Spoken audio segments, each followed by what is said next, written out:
Good morning, good morning. Marco Rio po, your Quezon Province Trusted Realtor. I'm here today po sa may Bella Vita, Rosario, Batangas. Ayan, nagsisite viewing ako dito. Then, etong si Bella Vita po namin is row house siya. Ito yung mga RFO units namin, yung mga ready for occupancy. Pwede na siya malipatan within 3 to 7 months.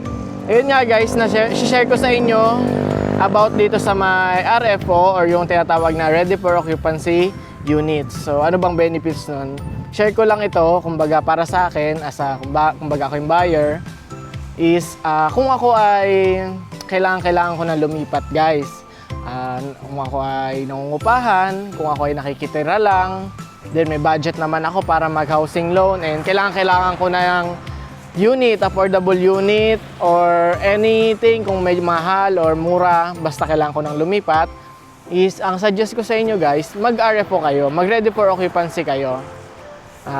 Yun, madali kayo makakalipat within a month lang. Meron nga dyan 1 to 2 months process lang ng approval sa something na ganito o after equity, pwede nyo full yung equity nyo agad, pwede na agad ma-turnover yung unit, then makakalipat na kayo. So yun, pag nagmamadali kayo lumipat, mag-RFO kayo. Ang downside naman guys, sa ready for occupancy or RFO, is ito yung kakaunti na lang po yung inventory. Kakaunti na lang yung mapagpipilian nyo. Kumbaga, mga tira-tira na lang. Yung mga possible yan, mga reopen units na lang. Basta yan po is mga tira na lang sa subdivision na mga nire-reopen lang. And then yun nga, mas pricey siya, mas mataas-taas siya ng kaunti kesa sa mga pre-selling unit. Pero hindi naman ganun kataas. Mas pricey lang talaga.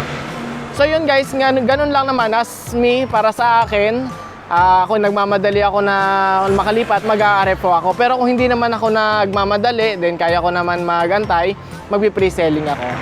So yun po yung kanyang benefits. So yun lang guys, and pauwi na rin tayo. Nag-site visit lang tayo dito. Marami tayong RFO, ready for occupancy unit dito kay Bella Vita, Rosario, Batangas. So yun lang po. For more details or naghahanap ka ng mga rent-own house, RFO or pre-selling, meron po ako niyan. PM lang kayo sa akin, then assist ko po kayo. Yun lang po and have a good day.